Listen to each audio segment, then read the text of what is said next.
The silence that descended upon the grand ballroom of the St. Regis was not a mere absence of sound. It was an aggressive, sentient force, a thick, smothering entity that rushed in with a will of its own to fill the vacuum left by the shocking, wet violence of the act. It was a silence with texture and temperature, a cold, suffocating wool blanket thrown over the delicate ecosystem of the wedding reception, smothering the gentle clink of sterling silver on bone china, choking off the cultivated murmur of 200 well-heeled guests, stilling the very air until the only movement in the entire, gilt-edged, chandelier-dripping universe of the room was the slow, tragic, almost graceful descent of shrimp, okra, slices of andouille sausage, and a dark, rich, roux. The color of a Georgia clay road after a storm as they slid in a grotesque river down the front of my ivory silk blouse. The fabric, a delicate, whisper-thin peau de soie I had hand-washed in baby shampoo and pressed with a cloth-covered iron just that morning, my hands moving with a ritualistic care, was now a ruined canvas, the elegant embroidery at the collar now framing a modern art piece of humiliation. The heat was immediate and astonishing, a scalding, spicy mass that clenched the skin of my face, made my eyes water not from emotion but from the aggressive sting of cayenne and file powder. But that physical pain, that superficial, biological spark, was a mere match strike compared to the thermonuclear detonation that occurred in the very center of my chest when my only child, my Orion, the boy whose fevered brow I had cooled with lavender-scented cloths, whose skinned knees I had bandaged while singing old spirituals, whose childhood nightmares of abandonment I had chased away with made-up stories of heroic princes who always returned home, did not move a muscle. He did not leap to his feet, a protective arm outstretched. He did not shout her name in outrage, his voice a thunder of filial loyalty. He did not even look shocked, or surprised, or appalled. From his throne at the sweetheart table, flanked by his trembling new bride, Clementina, and the obscenely towering, fondant-draped wedding cake, he simply uncrossed his arms, let out a sigh that seemed to carry the profound, accumulated weariness of dealing with a persistent, embarrassing, and ultimately tedious problem, and delivered the verdict that cleaved my life into two irreconcilable epochs, before the gumbo and after. She's right, Mama. The she was Serafina Vance, Clementina's mother, a woman seemingly carved from polished Carrara marble and simmering, ice-cold ambition, who now stood before me holding the empty, ridiculously expensive, probably antique Limoges gumbo bowl with the casual, graceful certitude of a priestess holding a sacrificial chalice. Her smile was not one of wild, unhinged rage, but of serene, unhurried, deep-boned satisfaction, the smile of a master gardener who has, after years of patient, systematic weeding, watering, and poisoning of unwanted shoots, finally plucked the last, stubborn, deep-rooted weed from her perfect, manicured flower bed. "That is what you deserve," she had said, her voice not a shriek but a firm, clear, pedagogical bell that told the absolute end of my old life, of my old identity, of my old understanding of love. And my son, my heart, the living archive of my greatest hopes and hardest labors, had seconded the motion, had provided the gavel strike that made the judgment law. In that cataclysmic, endless instant, time did not slow. It shattered into a million crystalline, razor-sharp shards, each one reflecting a different, piercing memory of him, a kaleidoscope of betrayal.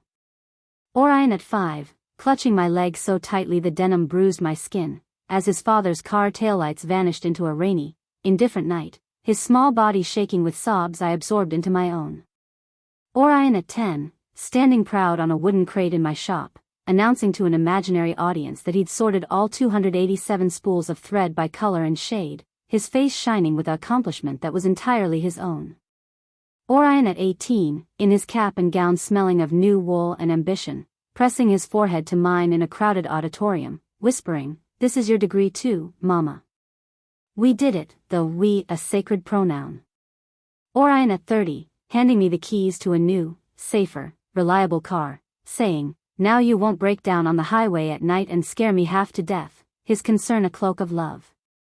The love in those moments had been an absolute, a sun so constant and warm and life-giving I had built the very ecosystem of my soul around its predictable orbit, had organized my seasons, my harvests, my very breath around its light.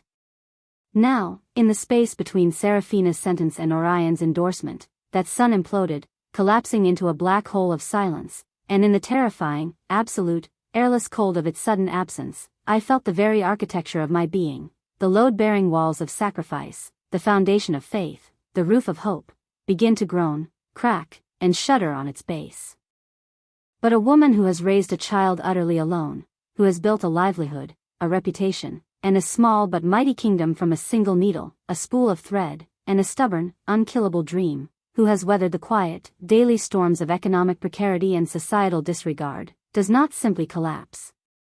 She may bend under the gale-force winds, she may fracture along fault lines of weariness, but deep within her core is a spine of tempered steel, forged in the continual, relentless fires of resilience, quenched in the cold water of necessity, and honed to a sharp, quiet point by the whetstone of survival.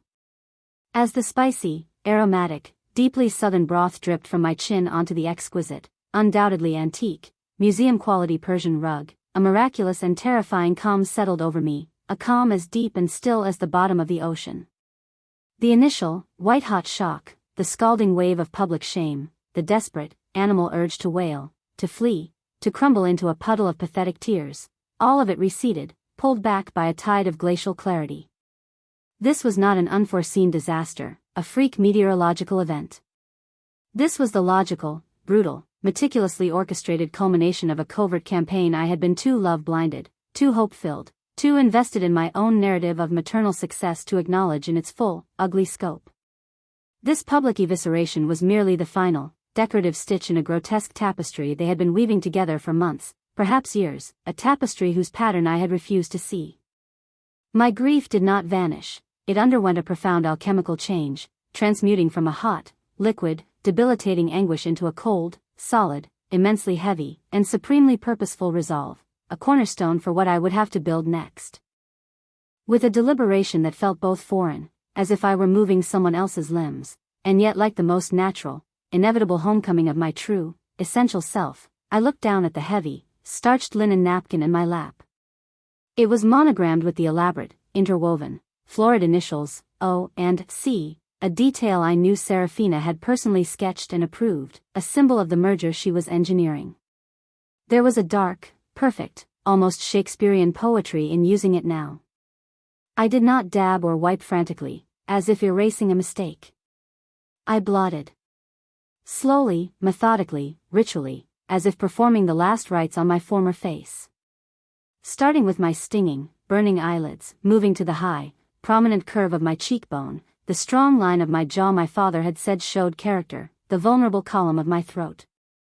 Each press of the cool, monogrammed linen was a silent sacrament, a farewell to an identity I had cherished and worn for decades, to the mother who believed her sacrifice was a sacred, reciprocal, unbreakable covenant, to the woman who thought a son's love was an inviolable fortress, impervious to the sieges of avarice and social ambition, to the fool who had mistaken filial obligation for devotion, and emotional dependency for an unshakable bond. I did not grant Serafina the triumph of my glare, the satisfaction of seeing her victory reflected in my eyes. I did not seek Clementina's undoubtedly horrified, confused gaze, seeking an ally where none could exist. I refused to even let my eyes, those same eyes that had first looked upon his infant face with awe, find Orion's, to give him the sight of the devastation he had so casually, so publicly, authored. Instead, my focus narrowed, tunneled, laser-like, onto the ornate, brass-handled double doors at the far, merciful end of the ballroom, 100-mile march away through a gauntlet of frozen, wide-eyed, champagne-sated spectators. I rose. The movement was not jerky, not the stumble of a victim, but smooth, fluid, almost regal in its solemn, devastating finality. I did not allow my chair to scrape insultingly, vulgarly against the herringbone parquet.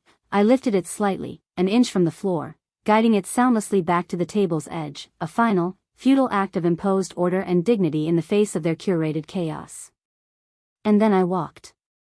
Each step on the plush, champagne-colored carpet was a measured, resonant, doom-laden beat in the funeral dirge for my old life, for the woman I had been just moments before, for the entire history of Zenobia and Orion, a history that now seemed like a beautiful, poignant, fictional story I had told myself for comfort. The guests parted like a silent, shame-faced, utterly mesmerized Red Sea, a wave of satin and tuxedo wool receding before my path. I heard a stifled gasp from an elderly aunt, a hissed, "Sweet Jesus, have mercy," from a matron in pearls, the faint, ceramic clink of a wine glass being set down with a trembling hand on a tablecloth. I registered it all from a great, impassable, clinical distance, as if watching a meticulously staged and particularly tragic play from the very back row of the highest balcony, the emotions loud but the details blurry. The physical discomfort was already receding, the gumbo cooling from a searing liquid into a sticky, fragrant, embarrassing paste. The real fire, the eternal flame, was now in the core of my being, in the pit of my soul, a cold, blue, relentless, and illuminating flame of pure, undiluted purpose. Yet, let it be known, let it be recorded in any understanding of my character, that Zenobia Washington is, above all else and since childhood, a planner, a strategist of the subtle and the unseen, an architect of hidden reinforcements. A master seamstress does not merely react to tears when they appear, she anticipates stress points, areas of friction and strain, and she reinforces them invisibly from the inside before the garment is ever worn. She knows, in her bones, that the most beautiful, complex, expensive garment can be utterly, irrevocably undone by a single weak seam, a poorly secured thread, and so she plans her backstitches, her hidden stays, her secret gussets and doublings with the meticulous care of a 5-star general mapping a campaign, thinking 3 moves ahead of the enemy, who in this case is not a person, but entropy itself, the inevitable pull of gravity on fragile things. In the 3 long, achingly lonely, increasingly surreal months leading to this theatrical, grotesque wedding, as the slights and exclusions had mounted from a trickle to a stream to a torrential, undeniable flood of damning evidence, I had ceased being a passive, grieving victim and had become, instead, a quiet, determined archivist of their moral decay, a forensic accountant of the heart. I had hired a man named Booker Hughes, a private investigator whose demeanor was as worn, steady, and reliable as a well-thumbed ledger, and whose pale blue eyes held the infinite, non-judgmental patience of one who has catalogued every permutation of human deceit, from the banal to the breathtakingly cruel. And I had reached out, in my darkest hour of clarity, to the one person in this entire gilded equation who possessed not only the power and the motive, but the unassailable, granite-like moral authority to bring this entire gilded, rotten house of cards down with one breath. Cornelius Alastair Edgeworth, Clementina's maternal grandfather, the true, original source of the Vance family's now fading, borrowed fortune, a self-made industrialist from the vanishing age of sweat and grit and handshake deals, who viewed his daughter Seraphina's social machinations and pretensions with a mixture of weary, paternal disgust and profound, heartbreaking disappointment. As I neared the merciful, dark sanctuary of the hallway beyond the doors, my small, intricately beaded clutch, a precious relic from my mother, from a time when elegance was an innate quality of character, not a purchased accessory, felt like an anchor of sanity, of my previous sanity, in my hand. The entire room, a single, held-breath organism, waited for the next dramatic beat, perhaps salaciously anticipating a final, screeching, furious mother curse, a matriarch's scorching wrath unleashed upon the proceedings like biblical fire raining down on Sodom. I provided a different kind of spectacle, one of chilling, premeditated, silent action that would prove far more devastating. I stopped, a mere 3 paces from my exit, a statue of ruined silk and rising dignity. I opened the clutch, the tiny, definitive, echoing click of the latch obscenely loud in the profound, watching hush. I withdrew my simple, no-frills, pay-as-you-go cell phone, a deliberate rebuke to the latest gleaming smartphones around me. I scrolled with a steady, unshaking thumb past the contact photo of a smiling, younger, softer-eyed Oran labeled, My Heart, past the recent, businesslike entry for Booker H., and found the number saved with elegant, deliberate simplicity as CE. I pressed call. It connected on the first ring, as if he had been sitting, phone in his spotted, age-mapped hand, in a leather armchair a few miles away, waiting for this exact, terrible moment, the final piece of his own grim puzzle. Into the receiver, I uttered 3 words, my voice low, steady, granite, and utterly, terrifyingly devoid of the emotional tempest that raged and whirled just beneath the thin ice of my composure. It is time. I disconnected without waiting for a reply, without a goodbye, or thank you. The transaction was complete. I slid the phone back into the clutch, snapped it shut with an air of absolute, irrevocable finality, and pushed through the heavy, polished oak doors into the cool, quiet dimness of the hallway.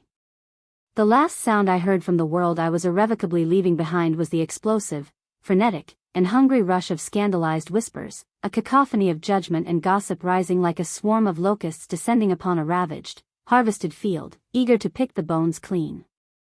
The drive from the rarefied, surgically manicured streets of Buckhead, with their imposing, white-columned mansions standing like smug, silent sentinels behind gates of intricate, black-wrought iron, back to the familiar, unpretentious, and warmly, authentically beating heart of my West End neighborhood, was a somber, silent, solitary pilgrimage through the stratified, visible layers of my own history, of Atlanta's history, of the chasm between the haves and the have-worked for everything.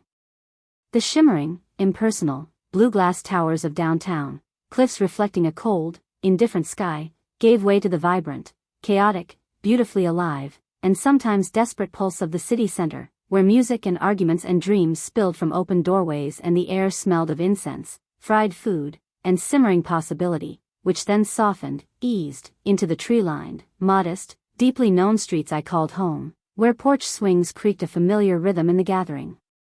Twilight and the sound of a neighbor's laughter or a child's scolding was a known, comforting melody in the symphony of community. My hands were perfectly, mechanically steady on the wheel, a pilot's calm in turbulence, but my mind was a whirling, screaming vortex of memory and analysis, pulling in every discarded clue, every dismissed intuition, every glancing blow and whispered insult that had led, with the grim, step-by-step inevitability of a Greek tragedy, to this utter, absolute, ground zero hour.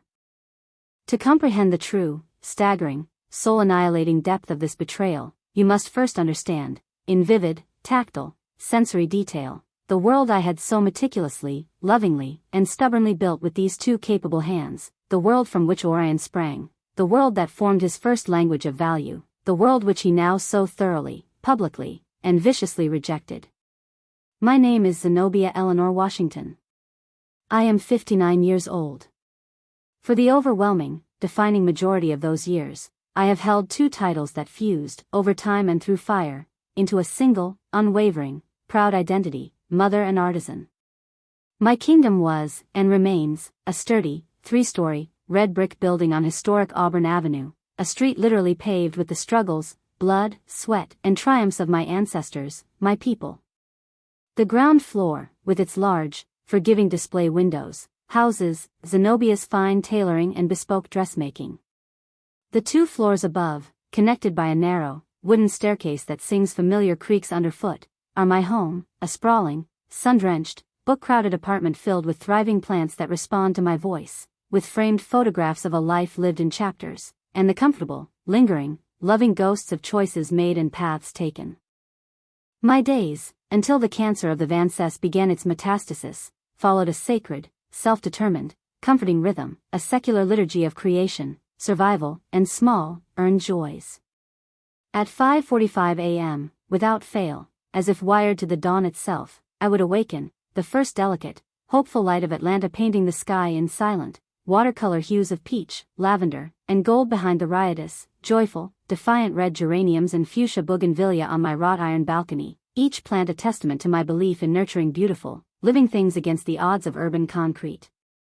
By 6:30, the rich, dark, life-affirming scent of community coffee, brewed strong and unapologetic in an old, dented, percolator that had seen me through every crisis, every triumph, every lonely night, would permeate the kitchen, a scent more reassuring and grounding than any formal prayer. At 7 a.m. sharp, would take the short, familiar walk to Mr. Henderson's bakery on the corner, Henderson's Hearth, where the air was perpetually, heavenly thick with the holy trinity of yeast, sugar, and unconditional kindness. Mr. Henderson, a bear of a man who had buried a beloved wife to cancer and raised two sons on this very block through sheer, stubborn force of will and the magic of his cinnamon rolls, always had my sweet potato pastry waiting, wrapped in wax paper, a small, daily communion. "That boy of yours still shining his light bright on the world, Zenobia?" he'd ask, his eyes crinkling at the corners like well-worn, treasured leather. "He got your light in him. The good kind. The lasting kind. Don't you ever let nobody make you forget that, you hear?" I carried that blessing with me down the street like a physical talisman, a spiritual shield against the world's gathering indifference. By 8 a.m., I would descend the narrow, singing wooden staircase to my shop, turning the old skeleton key in the lock.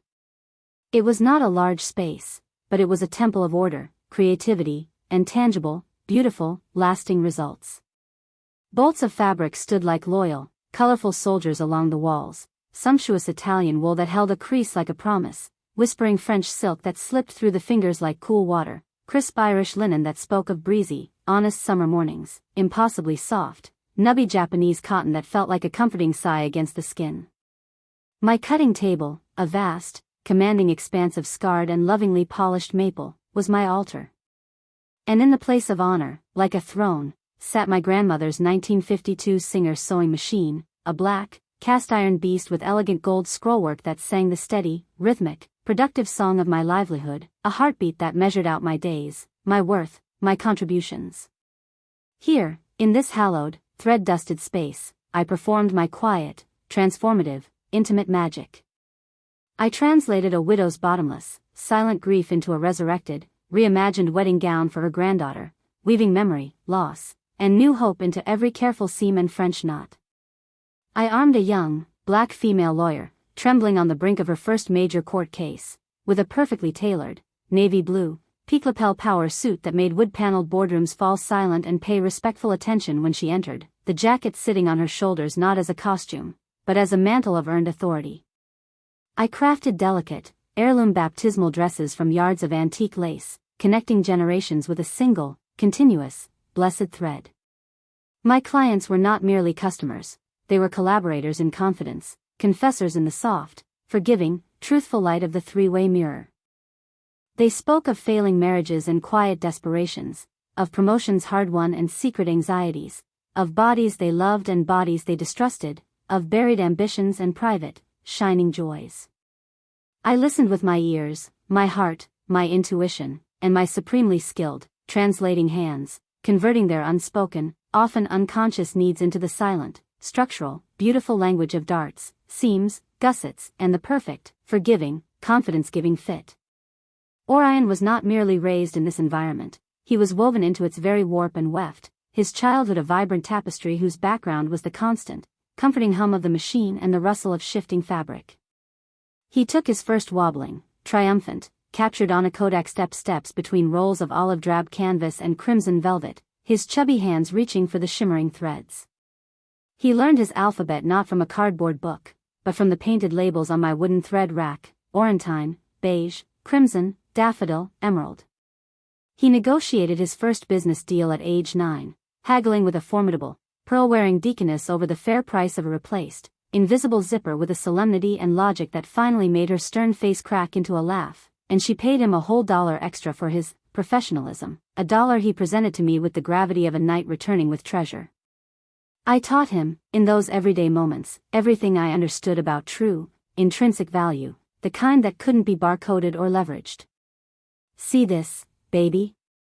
I'd say on a quiet, sun-slanting afternoon, turning a well-made wool coat inside out to reveal its hidden architecture, its secret bones. The factory, they use a chain stitch. It's fast. It's cheap. It looks fine from the outside. But you give one little tug on a loose thread, I'd demonstrate, the seam unraveling with a soft, insidious zip from one end to the other, and the whole thing comes apart. It's a facade.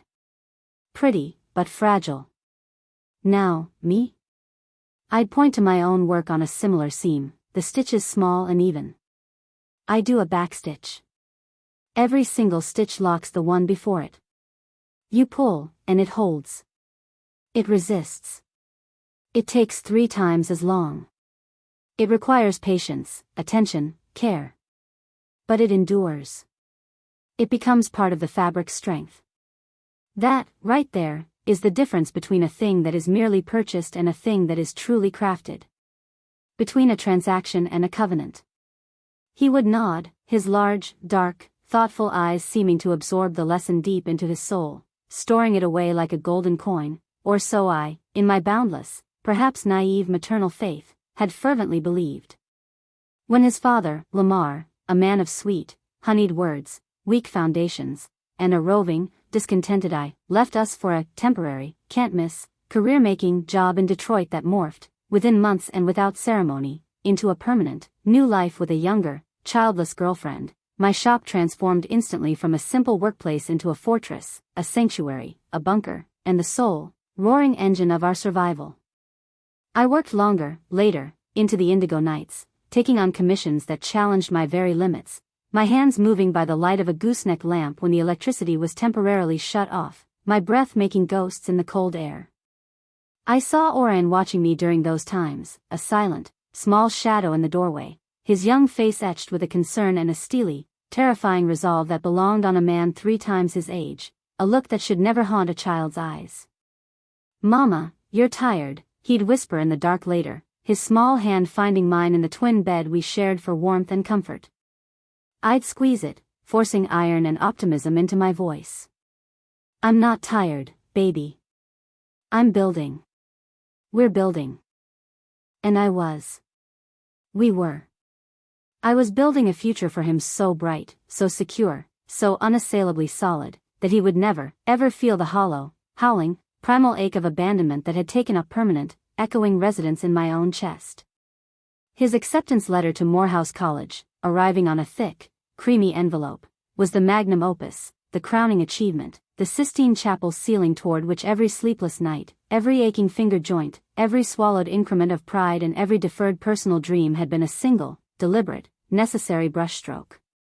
The tuition bills, when they arrived in their relentless, biannual waves, were physical objects of terror, but I greeted each one with a fierce, almost joyful, battle-ready defiance.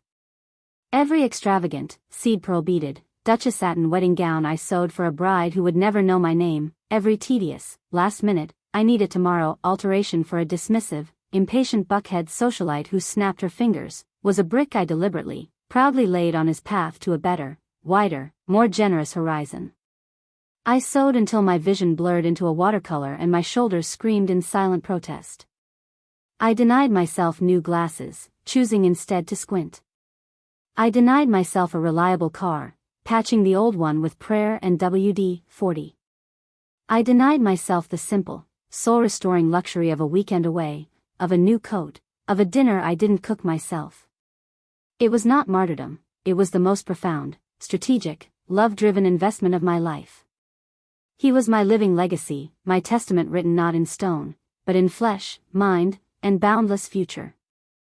His graduation day remains, and likely will forever remain, the purest, most unadulterated pinnacle of joy in my life. Seeing him stride across that stage in his black cap and gown, the gold tassels swinging with his steps, his smile wide and sure and triumphant as he searched for and unerringly found my face, a wet, beaming mess, in the vast sea of the crowd, I felt a profound, sacred, hard-won chapter close with perfect, satisfying, symmetrical finality. He had done it. We had done it. He secured a coveted, competitive job at a prestigious, high-stakes, Atlanta real estate firm, a world of glass towers, whispered, million-dollar deals, and staggering, abstract numbers.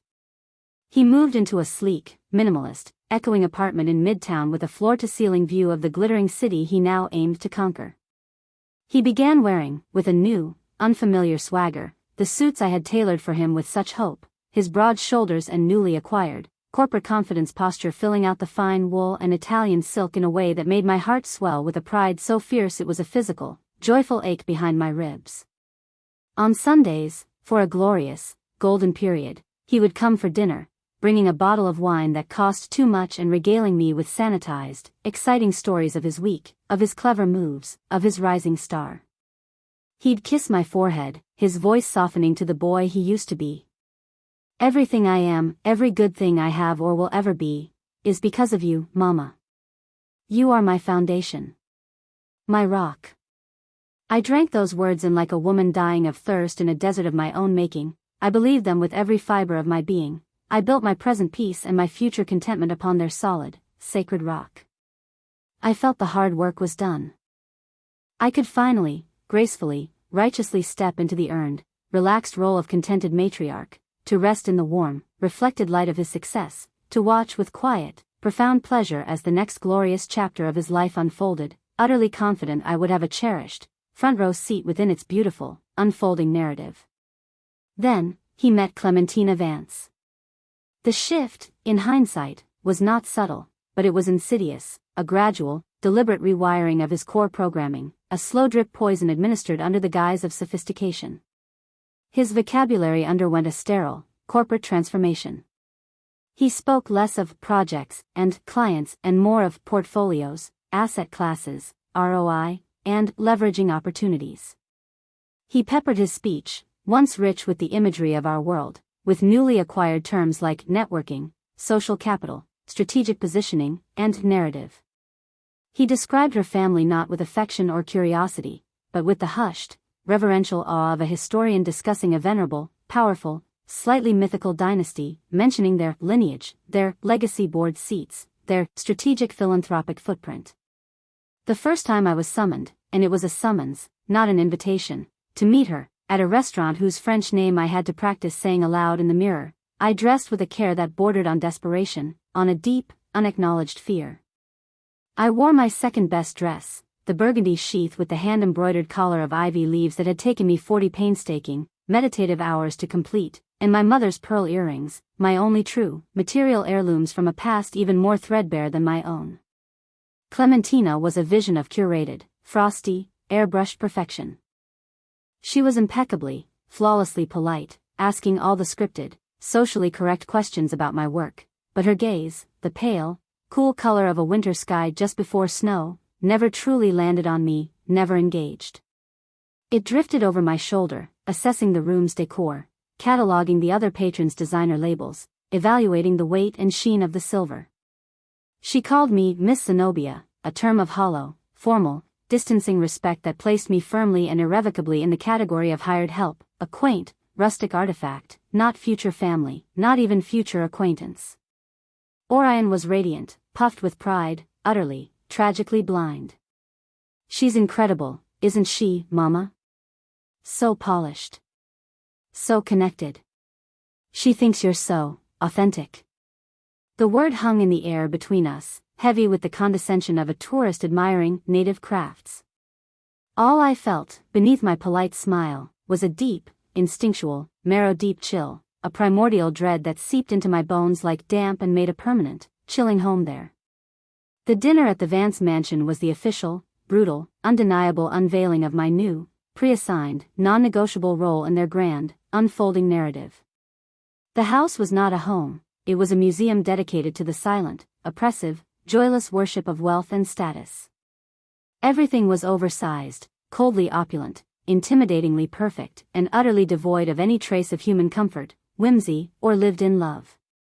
Serafina presided not as a hostess, but as a queen holding court over subjects she barely tolerated, her smile a practiced curve of assessment. She questioned me about my business not with genuine interest, but with the detached, clinical, faintly disgusted curiosity of an entomologist pinning a rare but ultimately insignificant beetle to a velvet board. Reginald, her husband, was a large, ruddy, and perpetually silent man who seemed like a bewildered, overstuffed, expensive piece of furniture in his own vast, echoing, impersonal museum, his spirit long since evaporated into the fine scotch he steadily consumed. The conversation over the exquisite, tasteless 5-course meal was a minefield of casual, exquisite, practiced cruelty. Serafina held forth on the non-negotiable importance of appropriate associations, of curating one's inner circle with surgical precision, and of understanding the subtle, unspoken language of one's intended station. When Clementina, with a light, tinkling, calculated laugh that set my teeth on edge, suggested that Orion really ought to consider trading in his perfectly adequate and reliable Japanese sedan for a German SUV more befitting his new professional profile and our lifestyle, a protective, furious, maternal fire ignited in the pit of my stomach.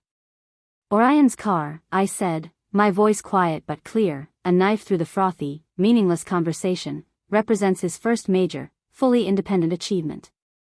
He saved for it, dollar by dollar. He researched it for months. He paid for it with his own earned, untethered money. There is honor in that. There is character, real, forged-in-fire character, in that kind of independence. Serafina's smile that followed was a scalpel, thin, deadly sharp, and surgical. Of course there is, Zenobia. We all admire initiative. But character, like a fine, uncut diamond, must be framed correctly to be truly appreciated, to achieve its maximum value. One must present the right image to the world. It's a nuanced, complex language, you see, and in our particular, elevated circles, certain vernaculars, certain dialects, simply don't translate. They become a distraction. They whisper the wrong story. Her eyes, like twin blue lasers, performed a slow, comprehensive, dismissive sweep from my handmade, lovingly embroidered collar down to my sensible, low-heeled, purchased on sale pumps, and the message was etched into my skin as clearly and permanently as if she'd used an actual blade. Later, as Clementina excused herself to freshen up, Serafina leaned toward me across the grotesque expanse of the formal dining table, the cloud of her cloying, shockingly expensive perfumes suddenly suffocating, her voice dropping to a venomous, confidential, "For your own good" purr meant only for my ears. "You have been a remarkably devoted mother, Zenobia. Truly. A testament to sheer force of will. One might even say, tenacious. But Orion is now ascending to a different atmospheric pressure. He needs to be light. Unencumbered. Free of the gravitational pull of his past. For his own advancement, for his own good. A clean, surgical, decisive break is healthiest for everyone. I'm sure a woman of your obvious resilience understands the mechanics of sacrifice for a greater good." I said nothing. The words, the protests, the outrage, piled up in my throat like a suffocating landslide of grief and rage that found no outlet, no release valve.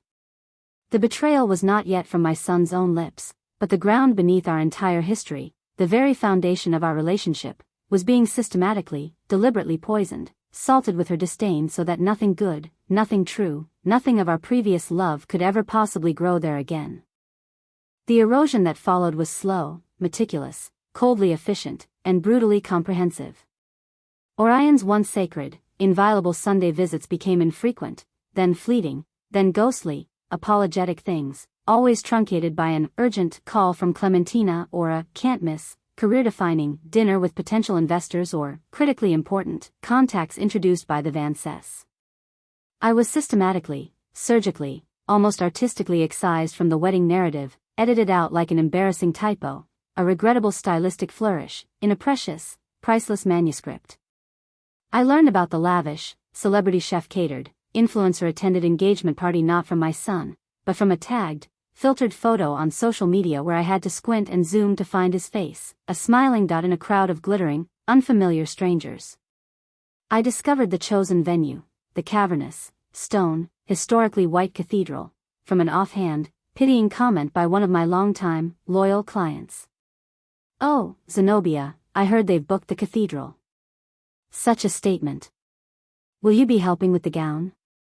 When I was finally, formally, almost as an afterthought, invited to the bridal gown fitting, it was not an honor bestowed, it was a trap dressed as a fragile olive branch, a theatrical stage set meticulously designed to showcase my utter, complete, humiliating irrelevance in high definition, surround sound reality. The boutique in Buckhead was a frosty, minimalist, blindingly white palace of anxiety. Clementina floated, on a cloud of entitlement, through a seemingly endless procession of gowns, each one a confection of silk, lace, and organza with a price tag that could have covered a year of my mortgage and then some. Her coterie of sleek, sharp-elbowed, nearly identical friends chirped automated, sycophantic approval. Serafina presided over it all like a four-star general inspecting her troops, her eyes missing nothing, her opinions delivered as edicts.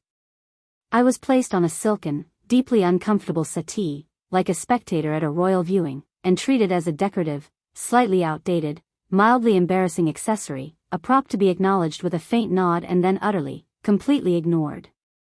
When Clementina finally emerged in the dress, a dramatic, strapless, mermaid-style confection with a cathedral-length train of antique Italian lace that probably cost more than my first house, all eyes in the room, obediently, swiveled to me for my promised, expert, opinion. The peasant granted one audience with the queen. I gave it. Honestly. Professionally. Drawing on 40-plus years of intimate understanding of the female form, of fabric, of movement, of the sacredness of feeling truly beautiful, not just expensively dressed. I spoke of her delicate, sloping shoulders, of how a delicate cap sleeve or a whisper-thin, beaded spaghetti strap would gracefully flatter her frame, provide security, and allow her to move and breathe and be on her day. I spoke of how the strapless cut, while undoubtedly fashionable and severe, would demand constant, subconscious, distracting adjustment, pulling her focus from the sacred, emotional moment to the secular, anxious concern of a slipping bodice. The silence that followed my careful, kind words was not merely quiet, it was arctic, a sub-zero vacuum that sucked all the oxygen, all the warmth, all the pretense of civility from the room. Clementina's practiced, placid smile became brittle, a visible crack in her porcelain, carefully maintained facade. "Oh, Miss Zenobia," she sighed with a patronizing, pitying affection that was 1,000 times worse than open contempt. "That's such a traditional viewpoint. So sweet.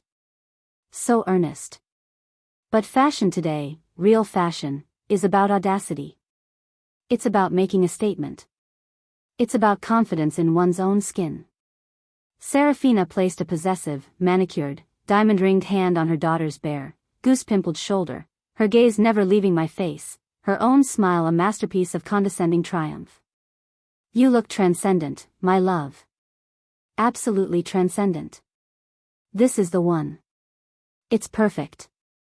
It makes precisely the statement we need to make to the world. My life's work, my hard-earned, bled-for expertise, my artistic eye and compassionate heart, were dismissed as the quaint, rambling, irrelevant folklore of a bygone, simpler, poorer era. I was not the matriarch, I was a dusty, mildly interesting exhibit in the Museum of Orion's inconvenient, pre-Vance past, to be glanced at with vague, distant, anthropological pity before the visitors moved on to the more impressive, shiny, valuable displays. The financial encroachment, the monetization of our relationship, began with a soft, insidious, almost apologetic, testing touch. Orion asked for a short-term loan to cover an unexpected, extravagant expense for the bachelor party, a bottle of rare, top-shelf, single-malt scotch for the private cigar lounge, he claimed. Then, a few weeks later, another loan, a larger one, for a ground floor, can't lose, once-in-a-lifetime investment opportunity one of Reginald's golf partners had graciously, exclusively offered him. My savings, the careful, painstakingly assembled, thread-by-thread buffer for my own uncertain future, the money I had put aside for the day my hands might not work as they once did, for a medical emergency, for a peace of mind in old age, began to seep away, drip by alarming drip, into the bottomless, glamorous, ravenous pit of his New World performance, his costume budget for the role of Buckhead heir apparent. He never mentioned repayment, not once, not a passing reference, and my asking, my gentle inquiry, felt like a shameful, gauche, unforgivable admission of the very financial precariousness and petty accounting they all suspected and secretly scorned. Each withdrawal, each unrepaid, forgotten promise, was another vital, load-bearing thread snipped from the intricate, one strong fabric of our mutual trust, respect, and shared history. The deepest, most psychic, most identity-shattering wound, however, was the one inflicted not with a request for money, but with a thunderous, defining act of pure omission, the rehearsal dinner. I heard about it not from my son, in a phone call or a visit, but from my dear, kind, nosy neighbor, Miss Clara, over the peeling white fence that separated our postage stamp backyards, whose niece was a starry-eyed, thrilled junior bridesmaid. A sumptuous, intimate affair for 80 of the very closest, at the hallowed, oak-paneled Capital City Club, featuring a 5-course tasting menu, a live jazz quartet, and imported, perfumed orchids from Thailand on every table.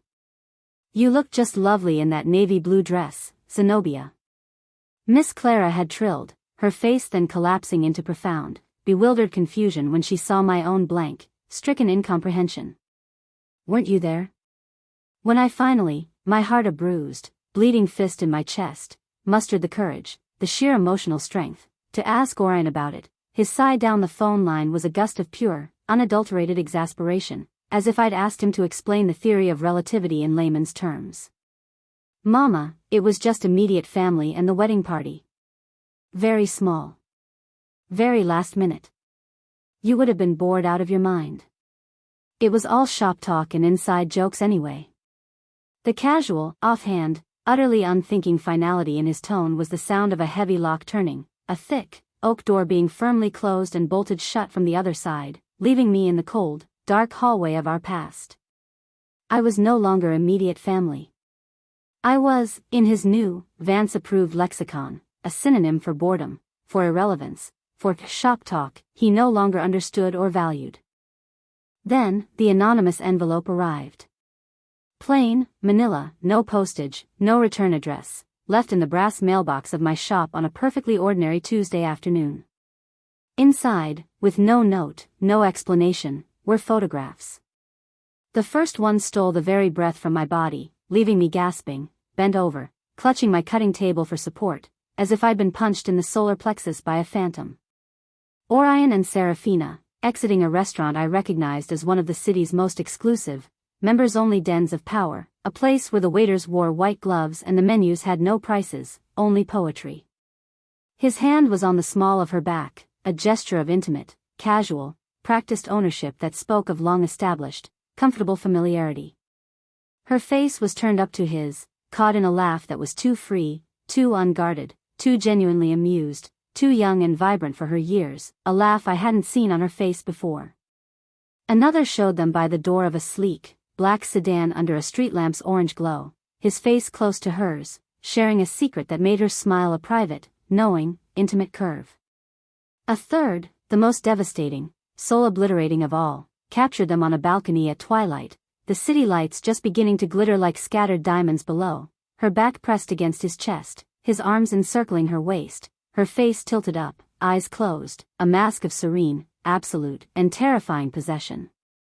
The world did not just tilt, it upended violently, spinning off its axis, spilling every assumption, every cherished hope, every foundational belief about my son, about motherhood, about love and loyalty, into a howling, empty, airless void.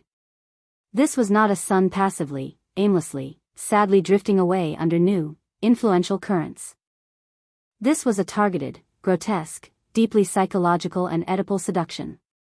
Serafina hadn't just wanted me out of the picture, she had sought to become me, to usurp the central, emotional, authoritative, and primal space in his life while simultaneously wielding a power, a status, a sexual allure, and a financial promise I could never, in my wildest dreams, offer.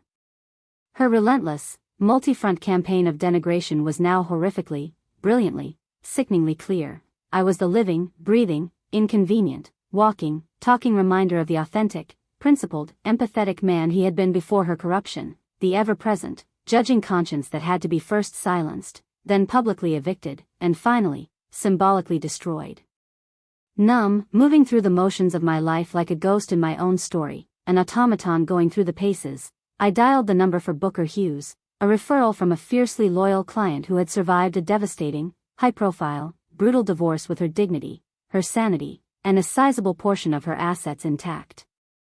In a quiet, vinyl booth corner of a downtown diner that smelled of decades-old grease, strong, bitter coffee, and unvarnished, working-class truth, Booker, a man with the patient, weary, unshockable eyes of someone who has professionally catalogued every conceivable flavor and permutation of human deceit, from the banal to the breathtakingly cruel, laid out the dossier. It was more grotesque, more coldly calculating, more premeditated, than my darkest, 3 a.m., sweating nightmare fears had ever conjured. The affair was not a recent, passionate, drunken stumble, it was a long-term, calculated, deeply emotional entanglement over a year old, predating the engagement itself, predating my first meeting with the Vances. Serafina had rented a luxury, two-bedroom, corner unit apartment in a sleek, security-guarded midtown high-rise under a shell corporation with a meaningless, generated name, a gilded, secret cage for their clandestine, midday and late-night liaisons. And then, Booker, his voice low and steady, revealed the rotten, teetering financial bedrock upon which this entire gilded, performative world was perilously built. Reginald Vance's once thriving, regional hardware empire was a phantom, a ghost, bankrupt, a hollow shell sustained only by staggering, hidden debt and carefully maintained, lavishly funded illusion. The family's apparent wealth, their Buckhead mansion, their country club memberships, their important art collection, it was all a magnificent, convincing, desperate mirage, an elaborate stage set painted on crumbling canvas. The only real money, the only tangible, liquid asset in the entire Vance universe, existed solely in the form of a multi-million-dollar, ironclad trust left to Clementina by her beloved, shrewd paternal grandmother, a fortress of a trust that became fully, irrevocably, uncontrollably accessible only upon her marriage, or her death. Serafina was not merely a social climber, she was a drowning, desperate woman clinging with manicured nails to the last piece of driftwood in a hurricane, and Clementina's inheritance was that driftwood.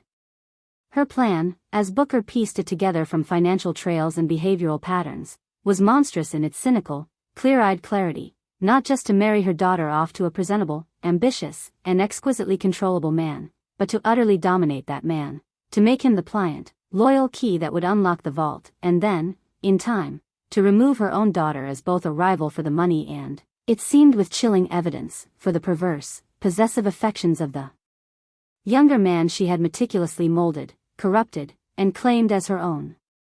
And then Booker, his face grim, a man who had seen it all but still found this distasteful, played the audio. A slightly muffled, but chillingly, unmistakably, horrifyingly clear, digital recording from a device planted in that midtown love nest, a place that should have been a site of joy, not conspiracy. Serafina's voice, a blend of poisoned honey and cold, hard steel. She's a sweet, simple, terribly trusting girl. She'll never see it coming. Not in a million years. You marry her, we play the adoring, devoted, picture-perfect couple for the world, a year, maybe 18 months. Long enough for it not to raise any eyebrows. Long enough for everything to settle, for you to be firmly established in her life, in the trust documents. Tragedies happen, Orion. All the time. Sudden, unexplained illnesses. Freak, tragic, household accidents. And then, it's all ours. Every last dime. And we can be together properly, openly.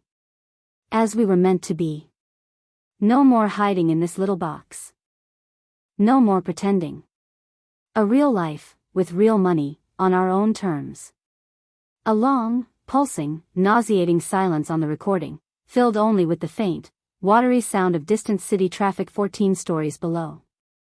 Then my son's voice, strained, weak, morally gutted, utterly, devastatingly complicit. I don't know if I can do that. That's a line. You can, she hissed, her tone hardening into a whip-crack command, the mother-lover puppeteer asserting total control. You will. You want the life you were always meant for. You deserve it. You don't want to crawl back to that little apartment over that little shop, to that little, narrow, threadbare life. Do you? Another agonizing, eternal pause, during which I stopped breathing, during which my own heart simply ceased to beat in my chest, waiting for the answer I already knew was coming.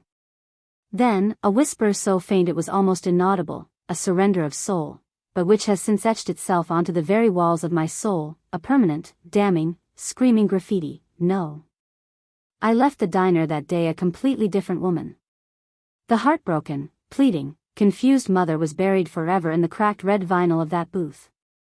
In her place stood a witness, a grim, determined archivist of criminal evidence, and a protector armed with a terrifyingly calm will and a terrible, singular purpose. I could not, would not, go to the police. The part of me that still, stubbornly, loved the ghost of the beautiful, honest boy he had been could not personally, with my own hands, usher the hollow, monstrous man he'd become into a prison cell, could not be the direct agent of that particular, final ruin. But I could not, would not, allow this monstrous, murderous plot to slither to its intended, horrific, lucrative climax. I needed a weapon of surgical, legal, social, and financial precision, and of overwhelming, legitimate, unassailable power. I remembered then, in a flash of clarity, Cornelius Alastair Edgeworth, Clementina's grandfather, whom I'd met once, briefly, at an interminable, stuffy charity luncheon Serafina had dragged me to, a man who had sat in regal, silent, observant judgment, watching his daughters preening and posturing with the undisguised contempt of a self-made titan of industry for a shallow, ungrateful inheritor. I requested, through his elderly, discreet secretary, a private, urgent, face-to-face meeting, citing a deeply sensitive, time-critical, and catastrophic matter concerning the upcoming marital union and the long-term security of the Edgeworth family legacy.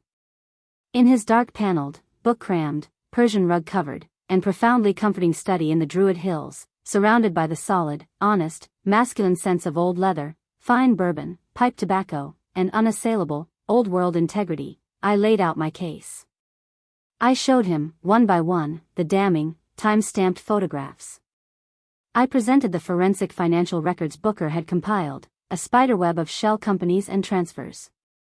I played him, on a small digital recorder, the audio clip, watching his face, a weathered roadmap of a long, consequential, principled life, as the blood drained from it, replaced by a granite, volcanic fury that seemed to age him 10 years in as many seconds, his hands trembling not with weakness, but with rage. "My own flesh and blood," he rasped, his voice a dry, rustling leaf, his knuckles white as bone on the carved lion's head of his walking cane. "My daughter. My only child. She would orchestrate the disposal of my only granddaughter, my darling Clem, for a bank balance? For the affection of a boy she's turned into a puppet?" He fixed his sharp, fiercely intelligent, disillusioned eyes on me, eyes that had seen boom and bust, war and peace, honor and deceit. "Why come to me, Mrs. Washington? With this evidence, you could take this straight to the authorities, to the FBI, to the district attorney. You could watch them both be led away in handcuffs in front of the cameras. It would be justice. Poetic, even. Because he is still my son," I said, my voice cracking, breaking for the first and only time during that momentous, life-altering meeting, a single tear betraying me and tracing a path through my powder. "And because this situation, this sickness, requires a scalpel, not a sledgehammer. You have the legal authority, the moral standing, and the familial right to protect Clementina and to pull the entire financial foundation out from under them without necessarily destroying every single life in the process, without making a spectacle of the innocent. I want it stopped. Dead in its tracks. I want it exposed. I want them to stand in the brilliant, unforgiving, public light of what they truly are, in front of the very world they sought so desperately to impress, and face the utter, resonant, echoing emptiness of what they've built together. That, Mr. Edgeworth, is a punishment a prison cell cannot deliver." He was silent for a long, heavy, gravity-filled moment, the only sound the deep, rhythmic, patient tick-tock of a grand, cherry-wood father clock in the corner, measuring the passing of an era. Then, he gave a slow, solemn, decisive, final nod. "Then we are in accord, Mrs. Washington. You will attend that wedding. You will be the very picture of gracious, stoic, unshakable maternal pride. You will give them the stage, the spotlight, the illusion of total, unqualified victory. And the moment they reveal their true, rotten, venomous cores to that entire assembled world, the moment they believe they have finally, definitively, permanently won, you call me. That will be my signal. The moment the mask drops completely. I will handle what comes next. You have my word, as a gentleman and as a grandfather." The wedding day itself was an exercise in exquisite, surreal, almost out-of-body, dissociative torture. I played my part to absolute, Oscar-worthy, devastating perfection, the proud, slightly overwhelmed, eternally supportive, self-effacing mother of the groom in her simple, elegant, self-made dress of dove-gray silk, a color of neutrality and peace. I smiled until the muscles in my cheeks screamed in protest during the interminable, hierarchical, pre-ceremony photographs, positioned always just slightly at the edge of the frame, a supporting character in my son's starring vehicle. I wept genuine, hot, silent tears during the exchange of vows, mourning not this blasphemous, fraudulent union, but the death of every innocent, beautiful dream I had ever nurtured for my son, for the good, kind, honest man I truly thought I'd raised from a squalling infant to a principled adult. At the reception, I was seated, as ordained, at a table labeled family, distant and extended, with vaguely familiar, bored-looking, dissolute Vance cousins who discussed vineyard acquisitions in Napa, Mediterranean yacht charter seasons, and the inferior tailoring of their London bespoke competitors with a casual, effortless, deeply empty boredom that felt alien and profoundly, spiritually sad. I watched the entire grotesque, gilded, hollow performance unfold from my internal exile. Serafina, a radiant, calculating, flawless conductor of her own symphony of social and familial triumph, moving through the crowd like a shark through warm water, bestowing calibrated smiles like currency, touching arms with possessive precision. Orion, playing the role of the besotted, charismatic, ambitious groom with a frightening, professional competence, his eyes, those windows to the soul I once knew, forever flicking toward her for direction, for a sign, for the faintest, subtlest nod of approval or correction. Clementina, a beautiful, blissfully ignorant, dazzlingly bejeweled prize, glowing with manufactured happiness in her ill-advised, strapless, statement-making gown, touching his arm with a possessiveness that was both pitiful and profoundly tragic, a mouse believing she has tamed the wolf. The mother-son dance, a tradition I had dreamed of since his birth, was my personal Gethsemane, my lonely, agonizing walk through the valley of the shadow of death. As we shuffled in a slow, awkward circle to a saccharine, string quartet rendition of a vapid pop ballad, I held him, this handsome, empty stranger inhabiting my son's familiar skin, breathing in his familiar, childhood scent now almost completely overlaid by an unfamiliar, aggressively expensive, spicy cologne. "Are you happy, Orion?" I asked softly, the question a skeleton key I was inserting into a rotten, crumbling lock. "Of course, Mama," he said, his voice smooth, rehearsed, devoid of the layers of meaning our conversations once held. "This is everything I've ever worked for. Everything we've ever wanted for me." "Is it?" I pressed, my voice a mere breath against the fine wool of his rented tuxedo jacket, my lips barely moving. "Or is it just the most expensive, most elaborate, most constricting costume you've ever worn? The final, opening night performance of a play that has no third act?" His body stiffened against mine, the practiced, public charm evaporating instantly, replaced by a cold, hard tension. Don't do this. Not today. Not here. This is my day." "Do what?" I whispered, my eyes fixed on a point over his shoulder, on a bland oil painting of flowers. "Point out the blindingly obvious? That the man holding me is a convincing, well-rehearsed hologram? That you auctioned off the beautiful, principled, kind-hearted boy I raised, the one who knew the intrinsic value of a backstitch, of a promise kept, to the highest, shiniest bidder, for a temporary seat at a table that will never, ever have a permanent, respected place set for you? That you are the purchased entertainment, not the host?" His face hardened then, the pleasant mask slipping completely to reveal a flash of the cold, cynical, impatient operator beneath, a chilling glimpse of the man Serafina had manufactured, the son I did not recognize. "You don't understand anything," he hissed, his grip on my hand tightening painfully, a physical manifestation of his emotional vice.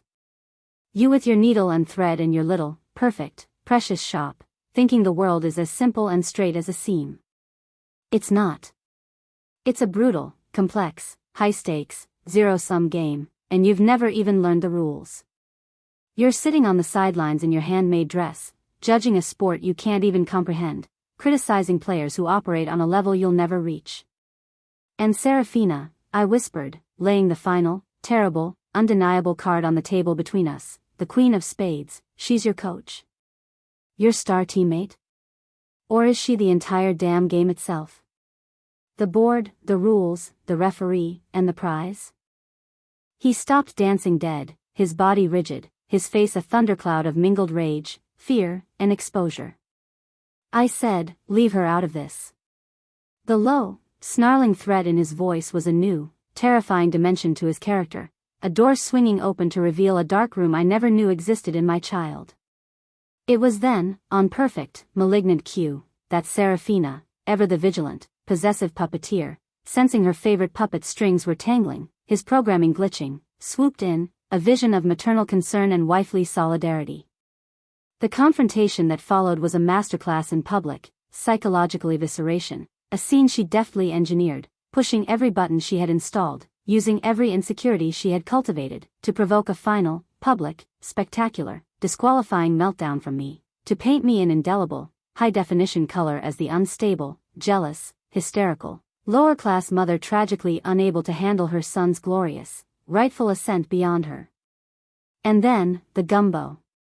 The throw was not a loss of control, it was a masterstroke of public relations, a piece of brutal, unforgettable political theater.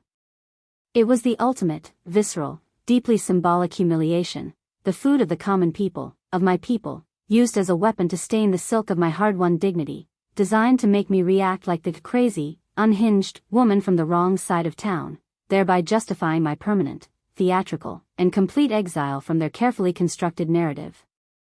And Orion's calm, clear, cold, public endorsement, "She's right, Mama."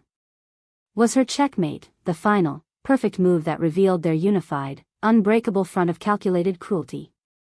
It was the moment they showed their hand, fully and proudly, to the entire room, the moment of pure, unvarnished, collaborative malice I needed Cornelius to witness, to hear, to feel in his old, weary bones. My call from the hushed, carpeted, mercifully empty hallway was the detonator, the signal flare launched into a still, waiting night.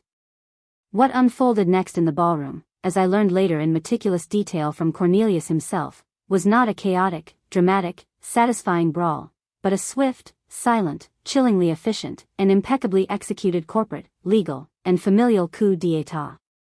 Cornelius Edgeworth entered the ballroom not with dramatic, foot-stomping fury, but with the grim, unstoppable, tectonic plate authority of an Old Testament patriarch coming to reclaim his house from the defilers, the liars, and the would-be murderers. He was flanked by two stone-faced, razor-sharp attorneys in impeccable, dark suits and carried a simple, vanilla-colored legal file folder that held more destructive power than any physical weapon in the city. He went first to Clementina, took her gently but firmly by the elbow, led her slightly aside from the gawking crowd, and showed her, on the glowing screen of a tablet, a single, carefully chosen, irrefutably incriminating photograph. The sound she made, a wounded, animalistic, soul-shattering, world-ending wail of utter, absolute betrayal, pierced the renewed, anticipatory silence and shattered the remaining, fragile illusion of the perfect wedding into a million irreparable, glittering pieces. He then turned, a slow, deliberate pivot, to face Serafina and Orion, who stood frozen in their moment of triumph, their expressions shifting from victory to confusion to dawning, petrified horror, and his voice, though aged and raspy, boomed through the opulent room with a righteous, echoing, Judgment Day thunder that silenced even the orchestra. The marriage is annulled, as of this moment, on grounds of fraud, conspiracy, and lack of consent. All access codes, passwords, biometric permissions, and administrative rights to the Edgeworth Family Trust have been rescinded, frozen, and placed under immediate court supervision. My attorneys have already filed, and a judge has already signed, an emergency, full, no-contact protective order against both of you on behalf of my granddaughter, Clementina Edgeworth. Furthermore, the District Attorney's Office, the Securities and Exchange Commission, and the State Attorney General are now in possession of a comprehensive, notarized, and witnessed file outlining conspiracy to commit fraud, financial malfeasance, extortion, and solicitation for the purpose of inheritance manipulation and potential harm. He saved his most scathing, devastating, personally crafted condemnation for last, turning his fierce, disappointed, ancient gaze fully upon Orion, looking at him not with the heat of anger, but with the absolute zero of profound, withering, ancestral pity and disgust. "You were given a good man's heart by your mother," he said, each word a separate, carefully aimed hammer blow falling in the silent room, a heart she forged in the fires of sacrifice and integrity. A heart that knew the value of a backstitch. And you traded it. You sold it. For a whore's allowance. The crude, brutal, unforgivable, perfectly chosen word, coming from his patrician, aged, respectable mouth in that hallowed, expensive space, was more devastating, more final, more socially annihilating than any physical blow, any lawsuit, any financial penalty could ever have been. It was a brand, seared onto their foreheads with a single, elegant, vicious sentence. The aftermath was a quiet, thorough, inexorable, and satisfyingly complete unraveling. Serafina was arrested in her mother-of-the-bride finery, a champagne-colored, beaded Oscar de la Renta gown, before she could even change her shoes or call her lawyer, led out of the ballroom by two polite, implacable police officers, not with a dramatic struggle, but with a cold, dead-eyed, defeated compliance that was somehow more frightening and telling than any tantrum. The Vance mansion, along with its Everest-sized mountain of hidden, delinquent debts, was seized by a consortium of furious, cheated creditors within months, picked clean and sold at a humiliating, public bankruptcy auction, its contents scattered to the winds. Orion was fired from his prestigious firm via a terse, three-line email before the night was over, blacklisted in the insular, gossip-fueled world of high-stakes Atlanta real estate, and became a phantom, a ghost in the city that had, just hours before, toasted him as a rising prince, a golden boy, his name now synonymous with scandal, moral vacancy, and a profound, pathetic gullibility. He came to me weeks later, under the cover of a rainy, weeping night, a hollowed-out, shattered, diminished specter of the handsome, confident man who had stood at the altar playing Prince. He smelled of despair, cheap whiskey, unwashed clothes, and the sour, metallic tang of failure. His apology, when it finally stumbled out, was a tangled, self-serving, immature knot of excuses and blame-shifting, the language of a child caught in a lie, not a man accounting for his crimes. She had a hold on me, Mama. A psychological, sexual hold. She made me believe you were holding me back, that our life, our love, was small, was limiting, was shameful. She made me feel powerful, desired, important. I was weak. I was so weak. I'm sorry. I'm so sorry. You have to believe me. Then came the plea, the one I had known with cold, clinical certainty was inevitable, the plea of a child who has willfully burned down his own house and now, shocked by the cold, has nowhere to sleep. Can I please come home? Just for a little while? Just until I can get my feet under me? Just until I can think straight? I have nowhere else to go. No one. The answer had been living, growing, solidifying in my marrow for weeks, a cold, dense, unyielding, and brilliantly clear crystal of truth. No, Orion. The shock on his face was almost childlike, pitiable, a fleeting, heartbreaking reflection of the little boy who believed a mother's love was a magical eraser, could forgive any transgression, heal any self-inflicted wound, could make the consequences of a bad choice simply disappear with a hug and a hot meal. But I have nothing. Nowhere to go. No one. You're all I have left. You should have considered that geography, I said, my voice terrifying in its flat, calm, uninflicted clarity, the voice of a judge reading a verdict, before you decided I was part of a past you needed to escape, a weight you needed to cut loose, an anchor holding back your glorious ship. This is the consequence.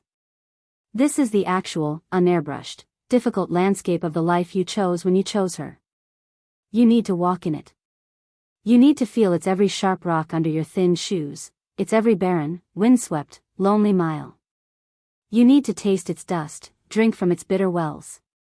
Only then might you begin to comprehend, in your bones and your blood and your starving belly, the true, staggering, comprehensive cost of what you so carelessly, so arrogantly, so completely discarded.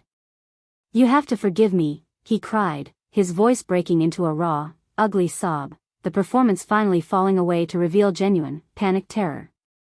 You're my mother. You have to take me back. It's what mothers do.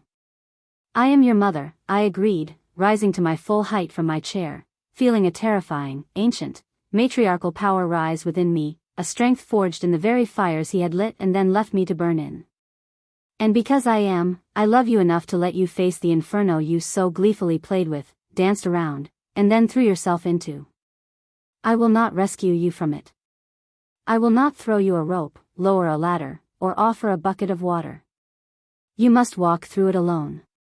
Maybe it will consume you entirely, burn away everything that is left of the boy I knew, leaving only ash.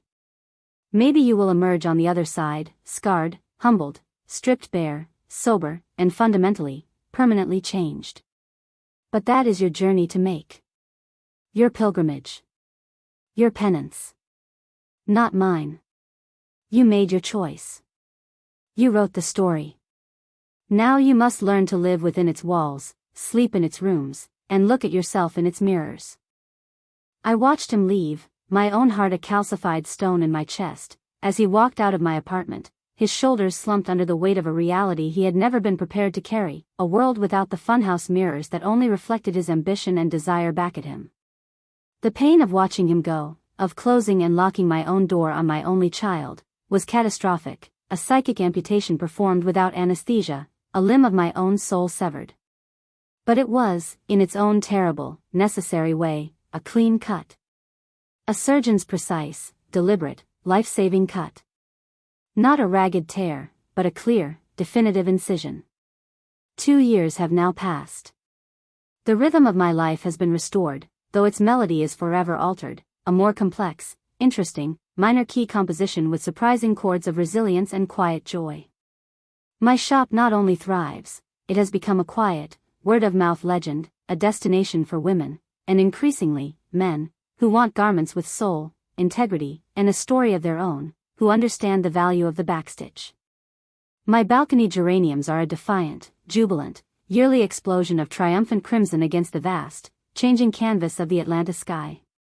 I still have my morning coffee and deep, meandering conversation with Mr. Henderson, who now, with the hard-won wisdom of a man who has seen everything and lost much, asks about my health, my new projects, my peace of mind, and listens with genuine interest to the answers. Cornelius Edgeworth and I share a monthly, standing lunch at a quiet, clubby, old-school restaurant, a meeting of minds and kindred spirits that find profound solace and even laughter in shared principles, hard-won wisdom, and the quiet, deep satisfaction of having done the difficult, right thing, no matter the profound, personal cost. Clementina, after a long, difficult, courageous, and ongoing journey of therapy, self-reckoning, and reclaiming her own identity and agency, has earned a master's degree in clinical social work. She now runs a pioneering, well-funded nonprofit that educates young women about financial autonomy, recognizes the early signs of emotional and psychological manipulation in personal and professional relationships, and builds strong, supportive communities of mutual aid. She visits me sometimes, without ceremony or announcement, often bearing a new book or a curious piece of fabric she found. We do not speak of the wedding, of the betrayal, of the gumbo. We have silently agreed that ground is too poisoned to till. Instead, we speak of fabric weights and drape, of new novels and old poetry, of the subtle, strengthening, lifelong, iterative art of starting over, of rebuilding oneself stitch by careful, deliberate, honest stitch. She calls me Zenobia. I call her my friend. It is a relationship based on mutual respect, hard-earned trust, and a shared understanding of survival, and it is more real than any forced, familial bond one experienced with the Van Cess. Orion writes letters. Long, meandering, increasingly sober, introspective, and grammatically careful missives postmarked from various, far-flung, blue-collar cities, Houston, Charlotte, Memphis, Omaha, Fargo. He works on offshore oil rigs in the gusty, violent Gulf, in sprawling, anonymous, fluorescent-lit warehouses, on road crews repaving endless highways under a blistering, judgmental sun. The work is brutal, honest, unglamorous, physically demanding, and utterly devoid of any pretense or privilege. He sends postal money orders, tiny rectangles of paper, repaying the old loans in $50 and $100 increments, a slow, penitential, rhythmic drip that feels like the methodical ticking of a moral clock, an acknowledgement of a debt that can never be fully repaid, but must be acknowledged. In his last letter, the paper grimy and softened from its journey, the handwriting gradually improving, he wrote, "I am learning how to build things that are real, Mama. Things you can touch, that have weight, that don't disappear in a puff of bank statements or a lawyer's letter. It's slow. It's so hard. My hands are raw, my back aches in a deep, fundamental way I never knew it could. But for the first time since I can remember, when I look in the grimy, cracked mirror of my bunkhouse or my rented room, I don't see a liar staring back. I don't see a prince. I see a man who is trying, every single damn day, to remember how to be a son. To remember the value of a backstitch. I don't know if that man deserves forgiveness. I don't know if he ever can, or should. I just wanted you to know, he exists. He is trying. And he thinks of you every day, with a shame so heavy it feels like part of the machinery I operate. I have not written back. Not yet. Forgiveness is a distant, fog-shrouded, complicated country, and I am not at all sure I possess the passport, the map, the vernacular, or even the will to travel there. Trust is a bridge that was not merely burned, it was vaporized at the molecular level, every strand of connection and history incinerated in the heat of his choice, and its reconstruction, if it is even possible, may be the work of a lifetime, a project more complex, fragile, and fraught than any garment I have ever designed or tailored. But I read his letters. Every single word. Sometimes twice. I keep them in a small, sweet-smelling cedar box that sits on the shelf right beside my grandmother's singing, enduring sewing machine, the box itself smelling faintly of loss, and time, and a stubborn, tenacious, reluctant green shoot of hope. The cold, Blue flame of my righteous, maternal rage has banked into a bed of steady, glowing, warm embers, and in their faint, enduring, gentle glow, I no longer see only the betrayer, the callous, greedy stranger. I also see, with a painful, reluctant, aching clarity, the lost, terribly broken, foolish child who was seduced by a false, glittering, poisonous god, and who is now wandering, alone and accountable, in a vast, trackless, self-made desert of his own choosing, searching for an oasis of character he once knew but abandoned. I may never invite him back into the heart of my home, into the daily, comforting rhythm of my life. But I have, slowly, silently, reluctantly, allowed him back into the vast, complicated, uncharted, and cautiously hopeful geography of my hope, a hope not for a return to what was, that is forever gone, but for what, against all odds and precedent, might someday be slowly, carefully, truthfully rebuilt, from the ground up, with new materials, a different, wiser architect, and the hard-earned knowledge of what happens when you choose a chain stitch over a backstitch. My story is not one of vengeance, though a terrible, fitting, and elegant justice was undeniably, precisely served. It is a story of profound, hard-won, deeply personal reclamation. I reclaimed my dignity from the sticky, fragrant, public floor of a ballroom. I reclaimed my purpose from the ashes of an incinerated, lifelong dream. I reclaimed my own narrative, my own voice, my own worth, from the hands of those who sought to write me as a pathetic, forgotten, inconvenient footnote in their own grand, gilded, empty story. I am Zenobia Eleanor Washington. I am a seamstress, an artist of the practical and the beautiful, a woman who understands that true strength is not in never being torn, but in the quality of the mend. I know, in my hands and in my soul, that the most resilient, the most treasured, the most beloved cloth is often woven from threads that have been broken, sometimes multiple times, and then painstakingly, lovingly, skillfully, strongly rejoined. The resulting fabric will never be without its scars, its subtle, visible, honest variations in texture where the repair was made. It will never be the same as it was before the tear. It will carry the history of its damage and its repair in its very being, in its warp and weft. But with a strong enough backstitch, executed with infinite patience, unflinching courage, and clear-eyed truth, it can hold. It can endure storms. It can bear immense weight. It can provide shelter and warmth. It can even become more beautiful, more unique, more layered, more interesting, and ultimately, more powerful for having been broken, and for having been mended not by anyone else's hand, but by its own.